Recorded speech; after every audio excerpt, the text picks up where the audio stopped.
But first of all, thank you, for joining us. Yeah. Let me start with this, which is to say that you just spent some time inside Trump Tower and went to go visit with Donald, our president-elect in the United States. Tell us about that meeting. Well, it's a very productive meeting, much better than I thought, than I expected. What did you expect? Well, I heard a lot, and I watched, like everybody, I watched all the news and heard a lot about him. So when I go inside, I saw, anything that, but he's very sort of open-minded, listen what I talk. So I think I'm very happy about results. And finally, when he said, he said, Jack, let me walk you down. So it seems he's very happy about the results we had. Can I ask, how does a meeting like that happen?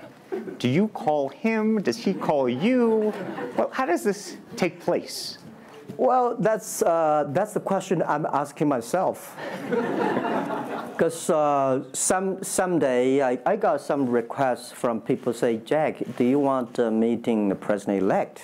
I say, is that true or not? Because I'm not ready for that. Because I don't know what to talk about. And then a few days later, I got another request. I got several requests, and then I saw one email with a friend, and it's very sort of specific. I thought about it. I think, yes, maybe I should go and have a talk. And at least I think President-elect Donald Trump would be happy to hear what I want to talk about. So I went. And what did you tell him? Talk about the small business, talk about agricultural products, talk about the trade between China and the USA. We especially focus on telling about how can we bring the small business in America, sell them to China, to Asia, through our network, which can create a lot of jobs for them. And you committed to create what you say is going to be 1 million jobs in the United States over the next 5 years. Yeah. Now, that's not 1 million jobs that Alibaba itself, but you're not hiring 1 million people. No, we totally, Alibaba employee put together is like 45,000 people. We cannot hire 1 million. I cannot imagine I can manage 1 million people. Explain to us how you think about the U.S.-China relationship, given some of the comments that Donald Trump has made about China being a currency manipulator. Did that come up during your meeting? Well, I think first, in America, there's a freedom of speech, right? So he can say whatever he wants, and I respect, I understand. But of course, I have my views. We did not debate about the China-U.S. trade or manipulation. We did not debate. We did not talk. Actually, we agreed on something. Small business, developing the Midwest America, helping the farmers there, small business there, exporting to China. So we all agreed. But something that we did not discuss about the American, the job losing to China, Mexico, and this. Can I share with you my ideas? Please. Yeah. First, I think 30 years ago, when I just graduated from universities, I heard America had a wonderful strategy. They outsource the manufacturing job, service jobs. They outsource the manufacturer to Mexico and China, outsource the service job to India. There's a book called The World is Flat. Tom Friedman, colleague at the New York Times. And I think it's a perfect strategy. You know, that the Americans said, we just want to control the IP, we just want technology, we just want the brand, to leave the lower-end jobs for the world. Great strategy. And second is that the American international companies made millions and millions of dollars from globalization. The top 100 companies in America. Amazing. I remember when I graduated from university, I tried to buy a beeper, the Motorola beeper. Cost me $250. My pay at that time is $10 a month as a teacher. And the cost of making that beeper is only $8 for a chip. Right. So past 30 years, IBM, Cisco, Microsoft, they made tons of money. The profit they made much more than the 4 largest banks in China put together, the China Mobile Phone, China Unicom, and whatever you name it, put together, still these multinational companies made more money than. So their market cap grew more than 100 times in the past 30 years. But where'd the money go? This is what I'm curious, because as a business people, I always care about the balance sheet. Where's the money coming? Where'd the money go? Past 30 years, the American had 13 wars, spending $14.2 trillion. The money going there. What if they spend a part of that money on building up the infrastructure, helping the white collars and the blue collars? No matter how strategy good it is, you're supposed to spend money on your own people, right? Not everybody can pass Harvard. Like me, they're not good at education, right? We should spend money on those people who are not good at schooling. And the other money, which I'm curious about, is that when I was young, I heard America is about Ford and Boeing, those big manufacturing companies. Last 10, 20 years, I heard about is Silicon Valley and Wall Street. The money go to the Wall Street. And what happened? Year 2008. The financial crisis wiped out $19.2 trillion USA alone. They wiped out all the white collars and destroyed 34 million jobs globally. So what if the money is not Wall Street? What if the money spent on the Middle East, Middle West of the United States, developing the industry there? That could be changed a lot. So it's not the other countries steal jobs from you guys. It is your strategy. Okay, but you do not distribute the money and things in a proper way. This is what I. And now we're having a backlash.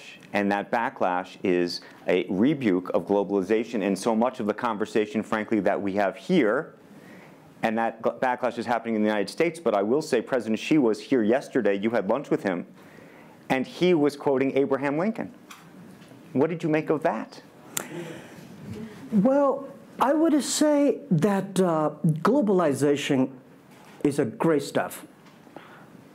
It's the USA, it's developed countries to teach us how to do globalization. I remember 2002 or 1 before China joined the WTO, everybody in China was worried. Me, I was worried. Because what if all the international products come to China, destroy our industry, and we have to lose a job? So convinced China, after 20 years, then you guys are say, this is a terrible thing. I believe globalization is good, but globalization needs to be improved. This is Donald Trump, president-elect, want to solve it, the problems. That globalization, I think, should be inclusive globalization. In the past 30 years, the globalization was controlled by 60,000 big companies. 100 years ago, globalization was controlled by several kings and emperors. What if next 30 years we can support 6 million business doing business across the board? What if in next 30 years we can help support 20 million small business can do business across the board? So this is something which I believe globalization should be inclusive.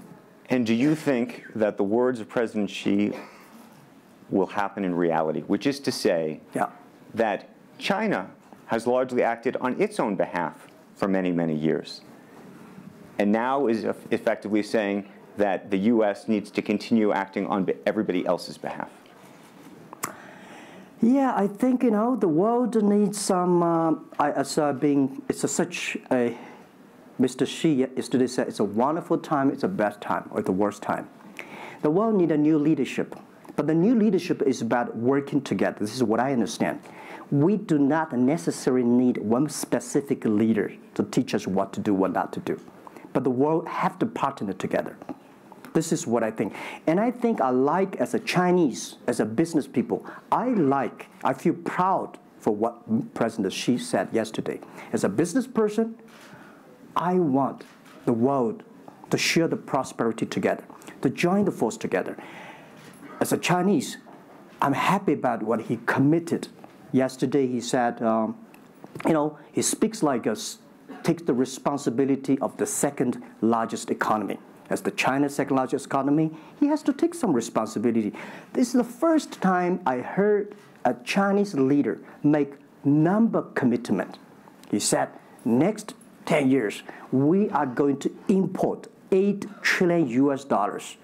This make me feel excited because China is transforming from exporting to importing.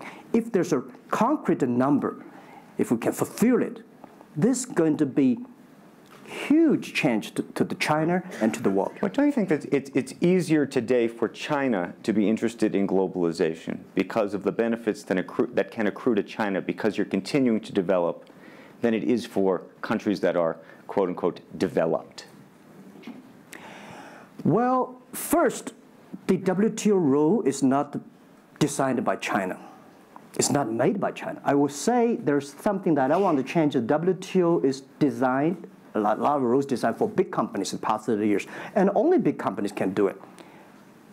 And China definitely benefit a lot from opening. I think China should learn one thing, that we grow in the past 30 years. It's because we open to the world. If we continue to open to the world, not fully. Okay. An American business that wants to effectively go into business in China has a very difficult time, has to partner effectively with a company that's there already. This is why I said China has problems too. The world has problems. And China definitely has a lot of problems. China should open, should be more confidence. This is what I feel yesterday. I feel the confidence of Mr. Xi that he is ready to open more to the world. This is what I suggest, that we should solve the problem by business community, right, by negotiation. WTO, China joined WTO for like 20 years or 70 years. I don't know the number. But the past 2 years, that I think we as a business, we as a country, we as the world, we have to review something. Right. But not because unbalanced things, we stop it. You've been calling for something called EWTP. Yeah. What is that? This is what I would talk about, is that the WTO was great, but they mainly designed for developed countries, big companies. There's no opportunity for small business. We want to build up a EW, Electronic World Trade Platform, to support young people, small business, thanks through mobile phones, internet, they can sell and buy across the board. And the other thing is that WTO is a very interesting organization. When you put the Doha around, when you put 200 government officers in one room, ask them to agree on something, it's impossible. I can never imagine that they can agree on something together.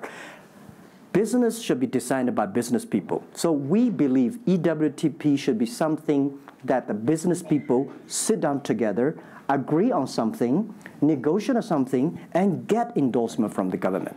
I want to talk a little bit about Alibaba and the model itself, because I think for many in the West, if you will, they don't necessarily understand it. And to the extent that the extent that I could try to compare it to Amazon, which I know you think is an unfair comparison, one of the things that's so fascinating to me is that Amazon and Jeff Bezos have pursued what might be described as a very asset-heavy business model. They're buying airplanes. They want to own the entire supply chain from beginning to end. And Alibaba has effectively an asset-light business. It is very much, in terms of the retail piece of this, the opposite. You don't want to own the warehouses. You don't want to own the logistics companies.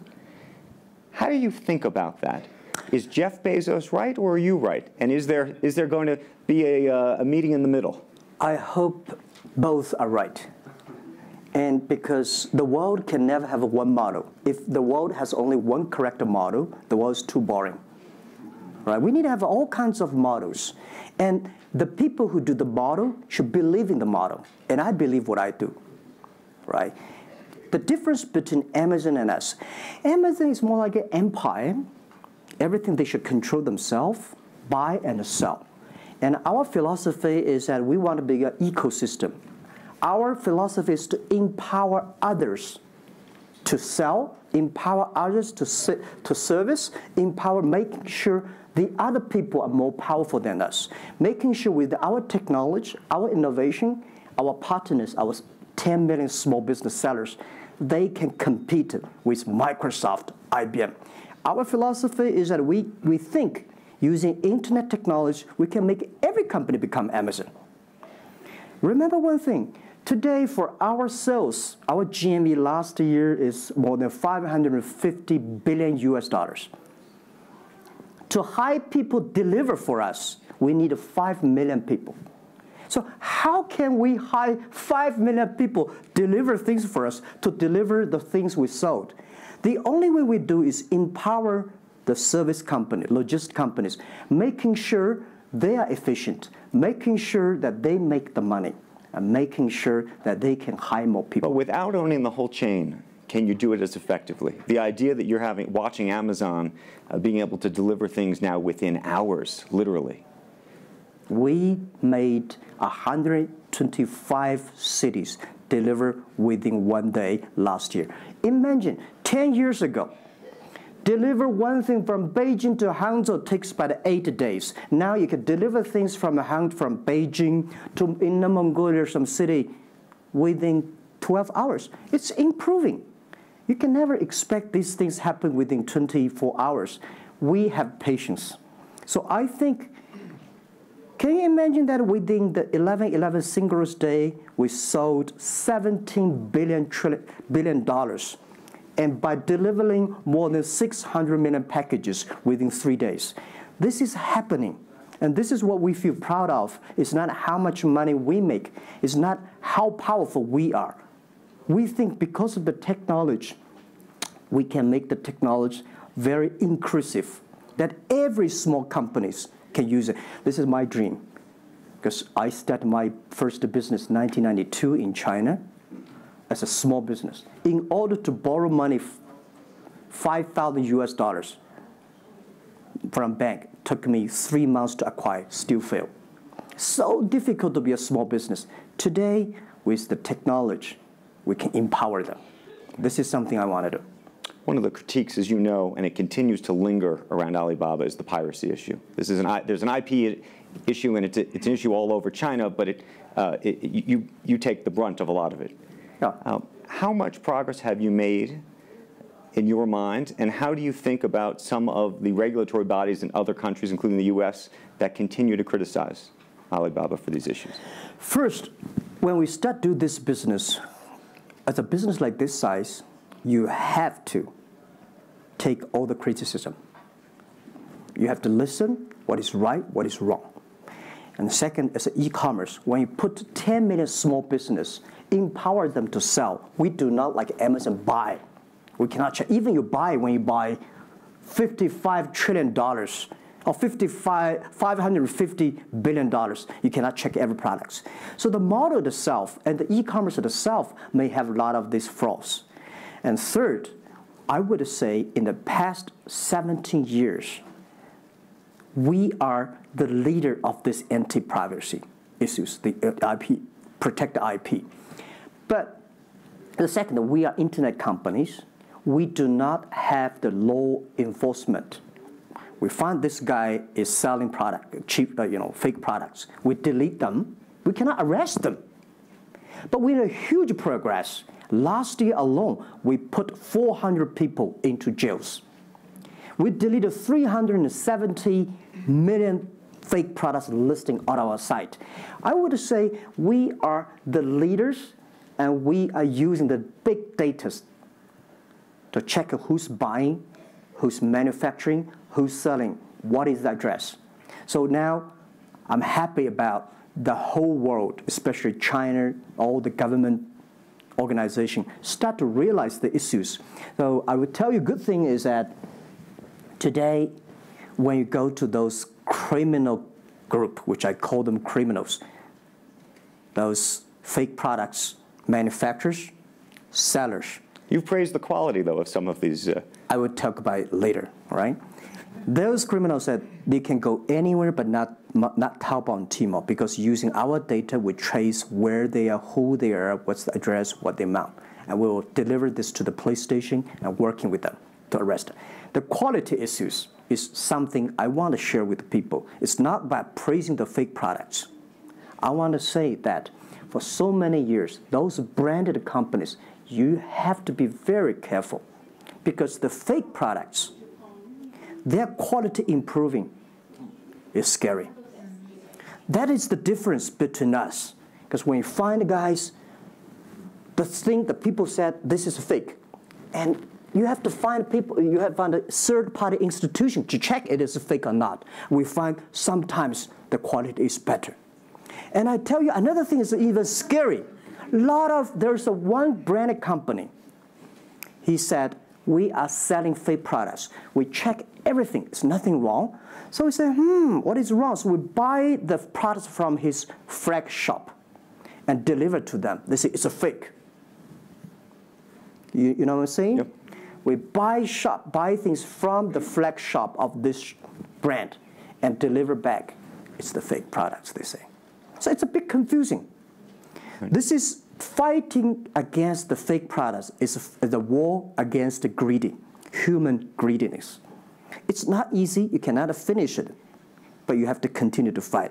And I want to say we put 2,000 people, 1 billion RMB every year fighting against that. It can never finish the war within 2 years.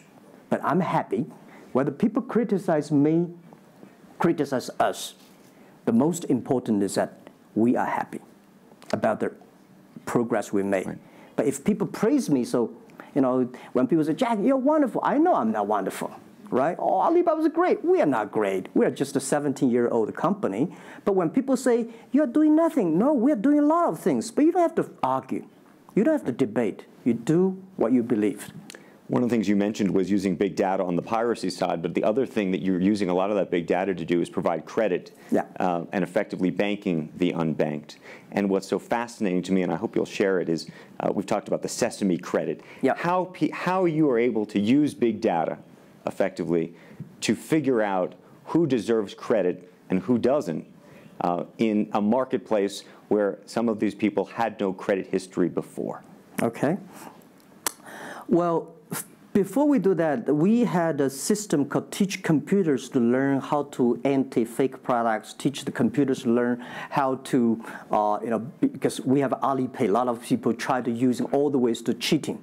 So we teach the computer how to do that, the cheating things. So we've been doing that for 10 years. Until now, there's called artificial intelligence, because we've been doing that. We are a data company. 8 years ago, we said to ourselves, Alibaba should not be an e-commerce company. We should be a data company, because we have the data from consumers, we have data from the manufacturer, we have data from the logistic company and transactions. But we think how we can make a data really beneficiary to the society. What China needs is that we have a lot of great people. All the small business, they are very credible, but we don't have a credit system for them. So how can we using a credit rating system based on the data we have to giving everybody a sesame rating system? That is so powerful in the past 4 years, because every individual, every small business, if they have been using our services, we give them a rating system. So we're giving loans in the past 5 years. We're giving 5 million business loans. They only borrow $5,000. 3 minutes, we can decide whether we should give you money, how much you want to give. Within 1 second, the money will be in your account. And 0 people touch, so we call it 310. And even today, the Sesame rating system become people dating. The mother-in-law want to say, hey, you want to dating with my daughter? Show me your rating system of the Sesame card. So it's so funny. We go to the people want to rent a car, people want to rent a bicycle. They will say, show me your Sesame cards. Good. Because if they do not pay back, if they do not fulfill, the rating system is going to low down, and they can never rent a house. Right? This is what we want to build up, the system, that if you sell or buy fake products, the Sesame cards will show.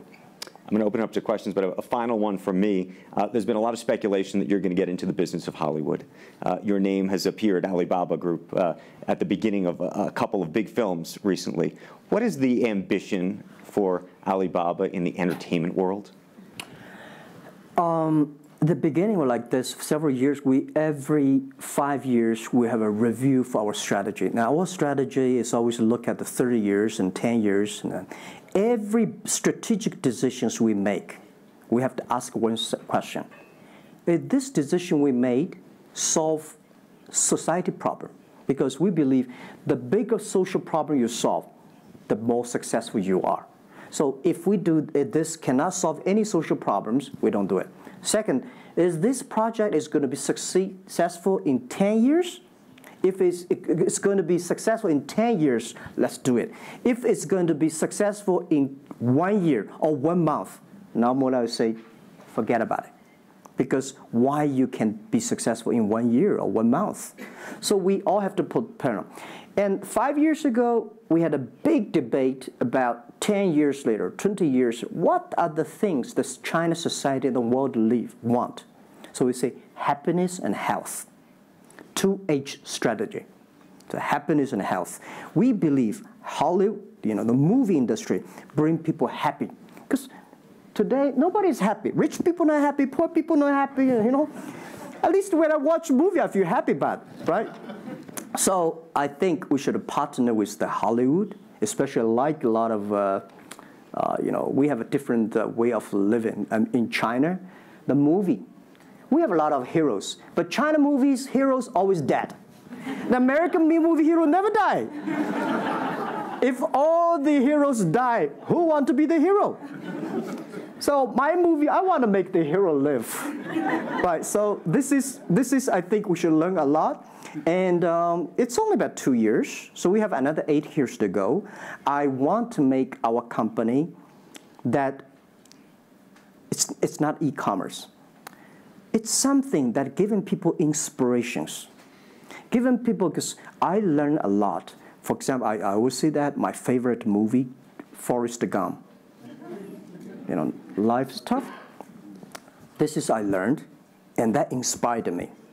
That is why when people call me crazy, stupid in the past 17 years, you're crazy, you're doing something never work. You're stupid, how can you do that model? Amazon this model, eBay this model, why Alibaba this model? I told myself, Forrest Gump said, go ahead. Never care about what the other people.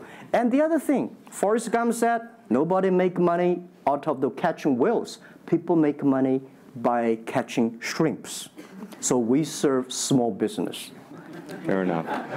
Jack Ma, we should probably end it there because we're going to run out of time, but I thank you. Thank you so much for the conversation. I promised we'd sneak in a question or two, and we literally have 2 minutes, and they're going to get upset with me. If you have a question, and we're going to, I got to beg you to do it within literally, a second. So go for it right there. Okay, I'm not going to say that China and the US is going to have a trade war, but if the Trump administration gets tougher on China in terms of trade agreement, is that going to hurt Alibaba? Well, I don't think so. I think China and the US should never have a trade war. We'll never have a trade war. And I think we should give President-elect Donald Trump some time. And he's open-minded. He's listening. And I think the war, it's so easy to launch a war. But it's so difficult, almost impossible sometimes to terminate a war. Iraq war, Afghanistan war, is that finished? No. Trade war. I believe one thing. When trade stops, the war starts. Trade is something that people start to communicate.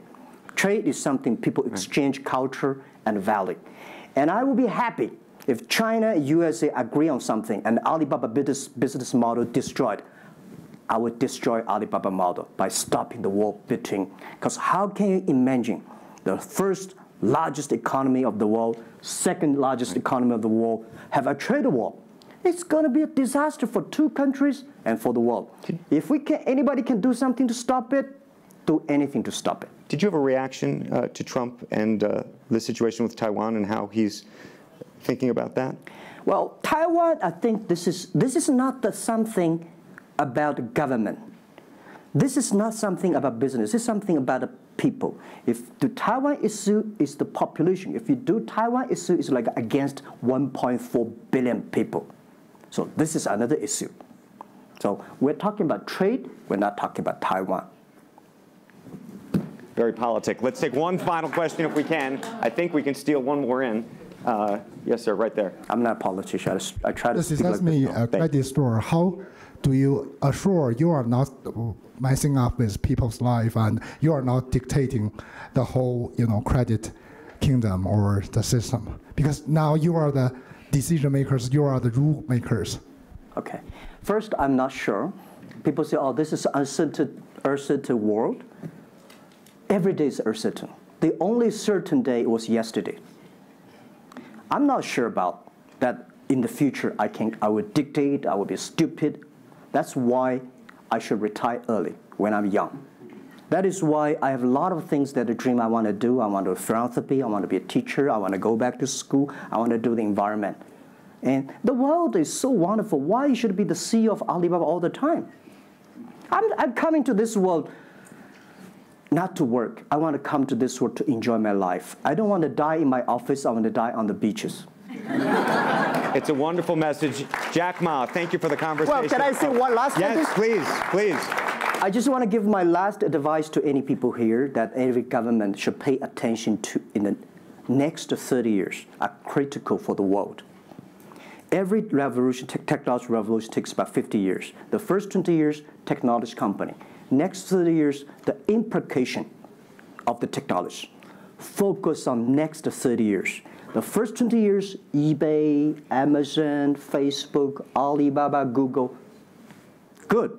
The most important is that make the technology inclusive, make the world change. This is 30 years. Next, pay attention to those people who are 30 years old, because those are internet generation. They will change the world. They are the builder of the world. Third, that let's pay attention to the company who have fewer than 30 employees. So 30 years and 30 years old and 30 employees. That can make the world much better. Jack Ma, thank you very, very much. Thank you. Thank you. Thank you. Really appreciate it. Thank you. Thank you.